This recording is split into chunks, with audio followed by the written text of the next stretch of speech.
திண்டிவனத்தில் 60 கோடி ரூபாய் மதிப்பீட்டில் கட்டப்பட்டு வரும் அதிநவீன மாவட்ட அரசு தலைமை மருத்துவமனை கட்டிடப் பணிகள் முடிந்து 3 மாதத்தில் தமிழ்நாடு முதலமைச்சர் அவர்கள் திறந்து வைக்கப்பட உள்ளதாக மருத்துவ மற்றும் மக்கள் நல்வாழ்வு நலத்துறை அமைச்சர் மா. சுப்பிரமணியன் தெரிவித்துள்ளார். விழுப்புரம் மாவட்டம் பொதுப்பணித்துறை சார்பில் திண்டிவனத்தில் அதிநவீன மாவட்ட அரசு தலைமை மருத்துவமனை கட்டிடம் கட்டும் பணி நடைபெற்று வருகிறது. 60 கோடி ரூபாய் மதிப்பீட்டில் கட்டப்பட்டு வரும் அதிநவீன மாவட்ட அரசு தலைமை மருத்துவமனை கட்டிடத்தில் மருந்தகம், MRI, எக்ஸ்ரே, CT ஸ்கேன், அவசர சிகிச்சை பிரிவு கட்டிடம், குழந்தைகள் தீவிர சிகிச்சை பிரிவு, உயர் சார்பு அழகு குழந்தைகள் பிரிவு, 5 அறுவை சிகிச்சை அரங்குகள் உள்ளிட்ட நவீன வசதிகள் கொண்ட மருத்துவமனை கட்டிடம் கட்டுமான பணிகள் நடைபெற்று வருகின்றன. இப்பணிகளை மருத்துவ மற்றும் மக்கள் நல்வாழ்வுத்துறை அமைச்சர் மா. சுப்பிரமணியன், சிறுபான்மையினர் நலன் மற்றும் வெளிநாடு வாழ் தமிழர்கள் நலத்துறை அமைச்சர் செஞ்சி மஸ்தான் ஆகியோர் நேரில் சென்று பார்வையிட்டு ஆய்வு செய்தனர். அப்பொழுது நடைபெற்று வரும் பணிகளின் நிலை குறித்து அதிகாரிகளிடம் கேட்டறிந்தனர்.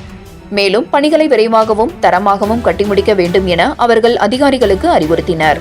இதனைத் தொடர்ந்து செய்தியாளர்கள் சந்திப்பில் அமைச்சர் மா. சுப்பிரமணியன் கூறுகையில், மாண்புமிகு தமிழ்நாடு முதலமைச்சர் கடந்த 2022 நடைபெற்ற சட்டமன்ற கூட்டத்தொடரில் 25 புதிய மாவட்ட அரசு தலைமை மருத்துவமனைகள் தொடங்குவதற்கு உத்தரவிட்டார்கள். இதற்காக 1100 கோடி ரூபாய் ஒதுக்கீடு செய்யப்பட்டு பணிகள் வேகமாக நடைபெற்று வருகிறது. அந்த வகையில் விழுப்புரம் மாவட்டம் திண்டிவனத்தில் 60 கோடி ரூபாய் மதிப்பீட்டில் பல்வேறு வசதிகளுடன் 5 அடுக்கு மாடி கட்டிடம் கட்டப்பட்டு பணிகள் நடைபெற்று வருகிறது. விரைவில் மருத்துவத்துறையில் மருத்துவர்கள் நியமனம் நடைபெற உள்ளது. 1021 மருத்துவர்கள் 10 நாளில் நியமனம் செய்யப்பட உள்ளனர். மருத்துவர்கள் மற்றும் செவிலியர்கள் இன்முகத்துடன் பணியாற்றி வருகின்றனர். திண்டிவனத்தில் கட்டப்பட்டு வரும் அதிநவீன மருத்துவமனையை பணிகள் முடிந்தவுடன் 3 மாதத்தில் தமிழ்நாடு முதலமைச்சர் அவர்கள் திறந்து வைக்க உள்ளதாக அமைச்சர் மா. சுப்பிரமணியன் தெரிவித்தார். ஆய்வின்போது விழுப்புரம் மாவட்ட ஆட்சியர் டாக்டர் பழனி, சார் ஆட்சியர் திவ்யன்சு நிகம், பொதுப்பணித்துறை செயற்பொறியாளர் பருதி, விழுப்புரம் மாவட்ட சுகாதார பணிகள் இணை இயக்குநர் டாக்டர் செந்தில்குமார், நகரமன்ற தலைவர் நிர்மலா ரவிச்சந்திரன், நகராட்சி ஆணையாளர் தமிழ்ச்செல்வி, மாவட்ட அவைத்தலைவர் டாக்டர் சேகர், பொருளாளர் ரமணன், நகர செயலாளர் கண்ணன் உள்ளிட்டோர் உடனிருந்தனர். 7 கிரீன் நியூஸ் செய்திகளுக்காக திண்டிவனம் செய்தியாளர் சரண்ராஜ்.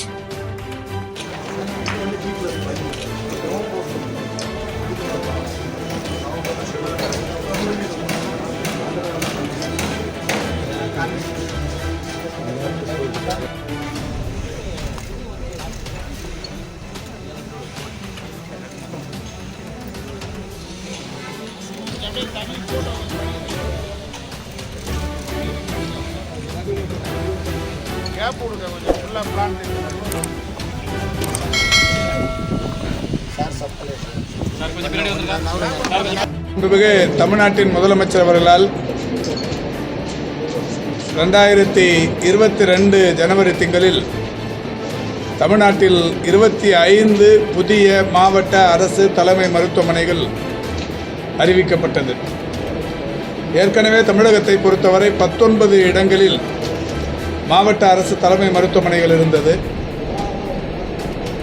மாண்புமிகு தமிழ்நாட்டின் முதலமைச்சர் அவர்கள் மாவட்ட அரசு தலைமை மருத்துவமனைகள் அதிக எண்ணிக்கையில் வரவேண்டிய அவசியம் கருதி 19 புதிய மாவட்ட அரசு தலைமை மருத்துவமனைகளும் 6 இடங்களில் மாவட்ட அரசு தலைமை மருத்துவமனைகளுக்கு இணையாகவும் ஒட்டுமொத்தமாக ஒரு 25 மாவட்ட அரசு தலைமை மருத்துவமனைகள்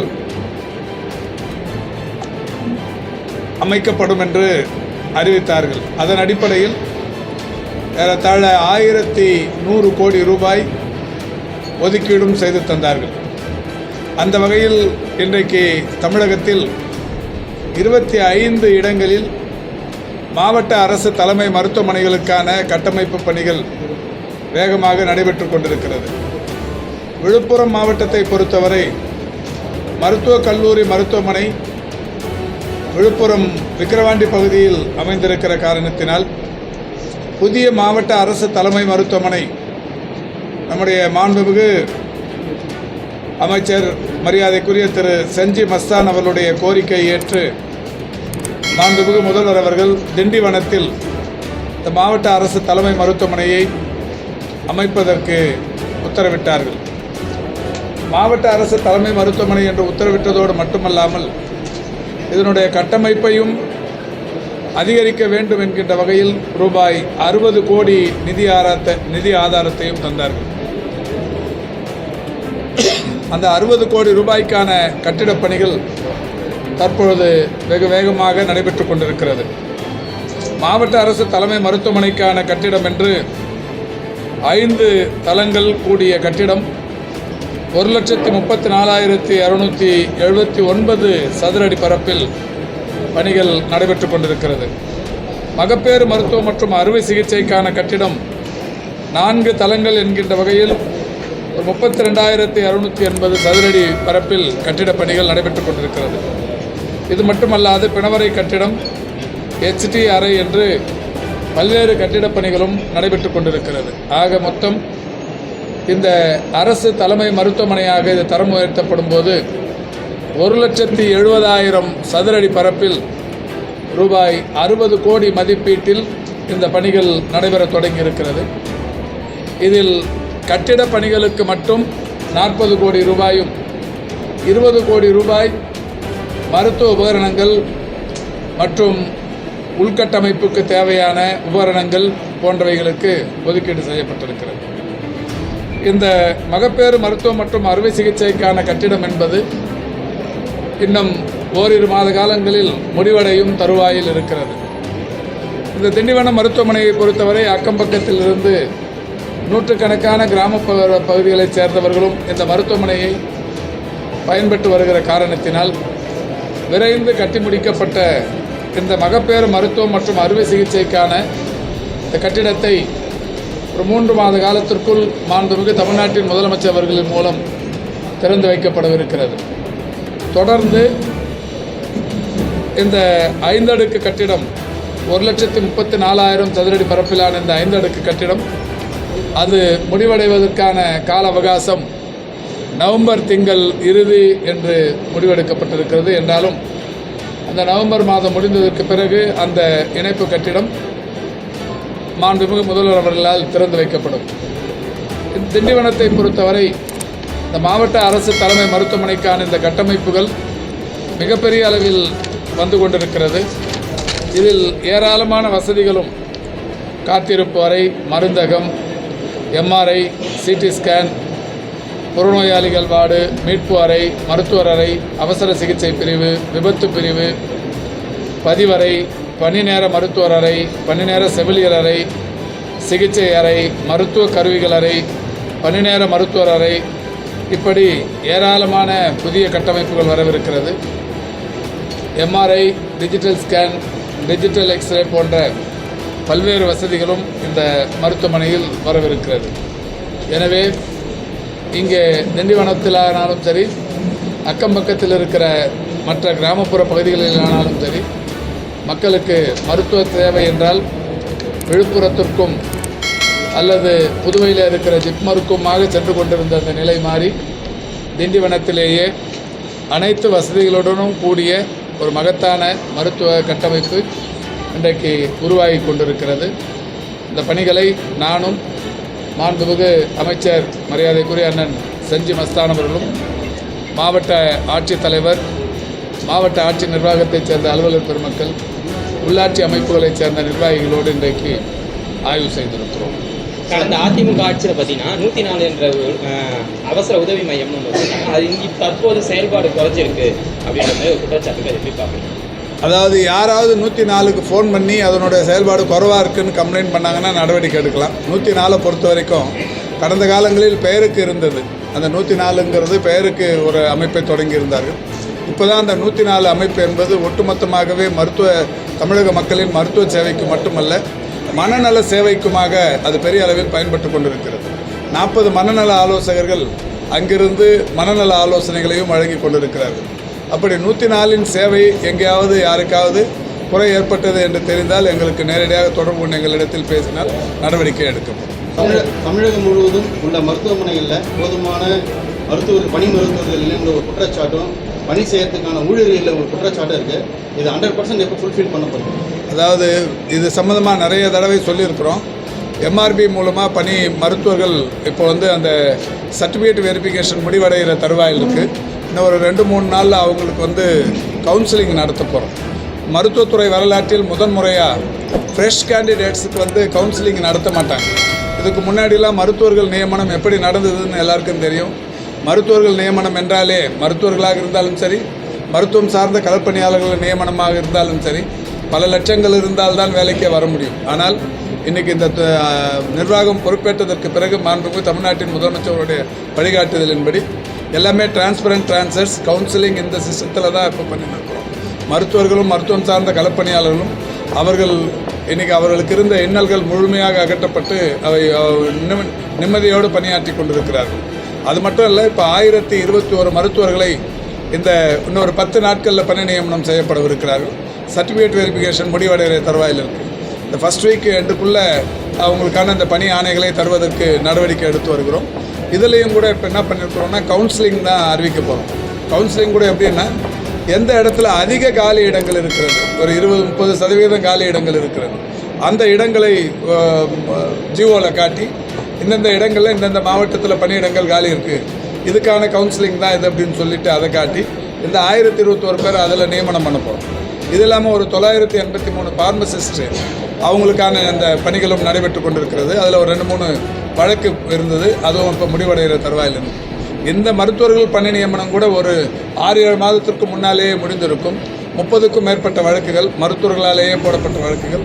அதில் வந்து கொரோனாவுக்கு மார்க் வேணும்னு ஒரு குரூப்பு, கொரோனாவுக்கு மார்க்கு கொடுக்கூடாதுன்னு ஒரு குரூப்பு, கொரோனாவுக்கு 2 வருஷம் வேலை செஞ்சாக்கா மார்க்குன்ற மாதிரி அரசு முடிவெடுத்ததுக்கு அப்புறம் இல்லை 6 மாதம் 7 மாதம் வேலை செஞ்சவங்களுக்கும் கொரோனா மார்க்கு கொடுக்கணும்னு ஒரு குரூப்பு. இந்த மாதிரி பல வழக்குகளுக்கு இறுதியாக தீர்வு காணப்பட்டு இப்பொழுது அது முடிவடையும் தருவாயில் இருக்கிறது. இது முடிஞ்ச உடனே இன்னும் ஒரு 1251 மருத்துவர்கள் நியமனத்திற்கு திரும்பவும் இது கொடுக்க போகிறோம், பத்திரிகை விளம்பரம் கொடுக்க போகிறோம். இதுக்கு இடையில் இப்போ ஒரு 983 ஃபார்மசிஸ்ட்டு, 1266 சுகாதார ஆய்வாளர்கள், 2242 கிராமப்புற சுகாதார செவிலியர்கள், இவங்களுக்கான அந்த எம்ஆர்பி ப்ரொசீடிங்ஸ் போயின்னு இருக்கு. முதல்ல இந்த ஃபஸ்ட் டைம் வந்து ஒரு 10 நாளுக்குள்ளவே இந்த 1021 மருத்துவர்களுக்கான அந்த பணி நியமனங்கள் நடைபெற்று அவங்களுக்கு வந்து கவுன்சிலிங் இந்த அடுத்த வாரத்தில் வந்துடும். அது முடிஞ்ச உடனே இந்த பணி நியமனங்கள் அதற்கான ஆணைகள் சென்னையில் வைத்து வழங்கப்படுகிறது. என்னங்க இது இல்லையா, இது என்ன வேணத்தில் உடனடியாக இப்போ டிஎம்எஸ்கேல சொல்லி ஜெனரல் சர்ஜனுக்கு நடவடிக்கை எடுக்கப்படும்.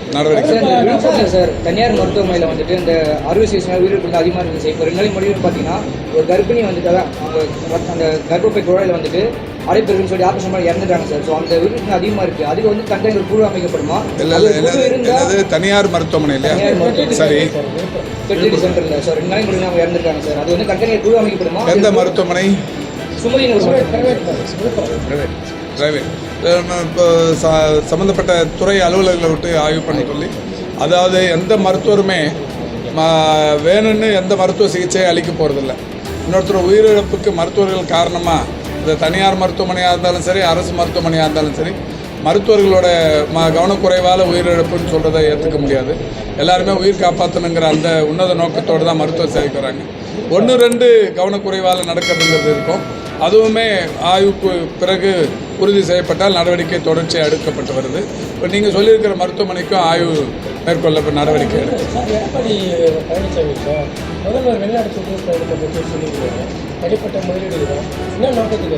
என்னங்க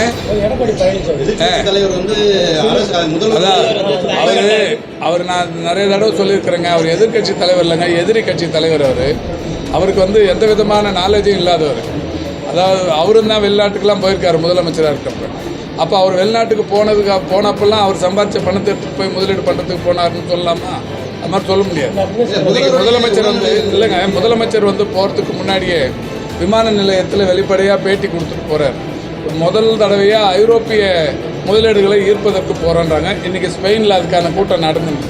இன்னும் கொஞ்சம் நேரத்தில் எவ்வளோ முதலீடு ஈர்த்தாங்க, எத்தனை தொழிலதிபர்கள் கலந்துக்கினாங்கன்னு வந்திருக்கோம்.